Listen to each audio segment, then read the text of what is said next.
Assalamualaikum warahmatullahi wabarakatuh. Selamat malam. Saya Radifan Ahmad Hasbi dari kelompok 13 shift 3 akan menjelaskan tentang tugas mandiri dari skenario state transition diagram dari sistem Yggdrasil yang digunakan untuk menginput mata kuliah di Telkom University. Nah, ini adalah soalnya. Yggdrasil adalah sebuah sistem informasi akademik yang dimiliki Telkom University. Yggdrasil sebagai sebuah sistem berbasis web memiliki infrastruktur membangun dalam fungsinya sebagai sistem informasi akademik yang melayani sivitas akademika Telkom University. Banyak fungsi yang terdapat dalamnya. Salah satu yang utama dan paling sering digunakan adalah fungsi registrasi mata kuliah, yang setiap mahasiswa di awal semester wajib melakukan registrasi mata kuliah melalui Yggdrasil. Nah, di sini langsung saja kita masuk ke STD. Nah, di sini dimulai dari start. Mahasiswa memilih menu registrasi dan Yggdrasil akan menampilkan submenu registrasi. Nah, selanjutnya setelah submenu registrasi ditampilkan, mahasiswa memilih list mata kuliah. Nah, kemudian form list mata kuliah ditampilkan di sini. Setelah form list mata kuliah ditampilkan, mahasiswa memilih mata kuliah dari form list mata kuliah yang telah ditampilkan. Kemudian form list mata kuliah terpilih yang sebelumnya dipilih oleh mahasiswa ditampilkan. Kemudian mahasiswa mengklik siap untuk meng-ACC kepada dosen wali. Di sini setelah mengklik maka terbentuklah permintaan ACC yang dikirim ke dosen.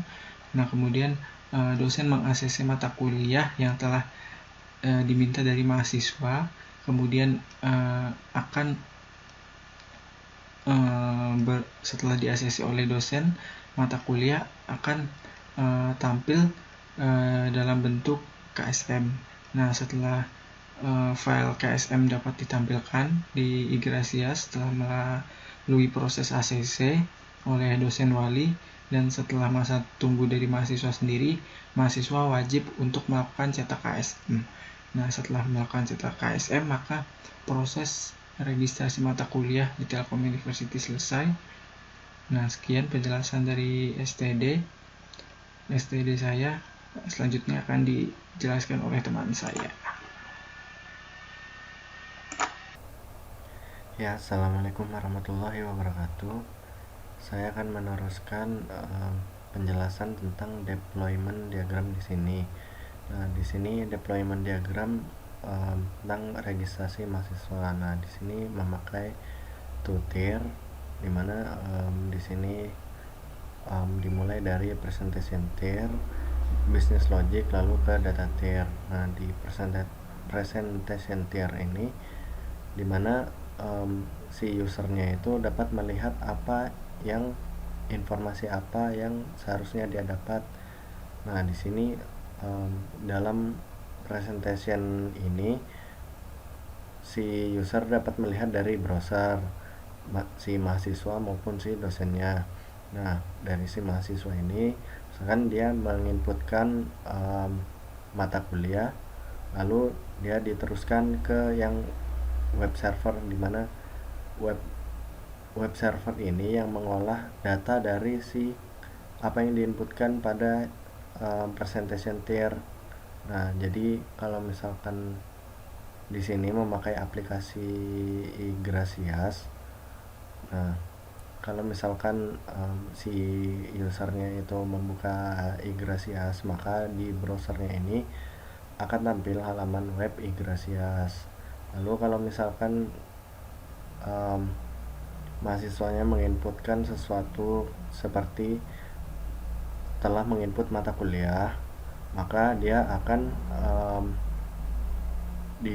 diambil si mata kuliahnya ini dari si database servernya, lalu dia disimpan di storage group untuk yang sementara. Nah, lalu apabila si dosen telah meng-ACC si dosen juga mengakses dari si browsernya ini lalu ke web Yggdrasil, melihat database servernya ini kalau mahasiswanya itu sudah mengisi. Nah, lalu kalau misalkan di ACC maka akan diupdate di database ini lalu disimpan di storage-nya.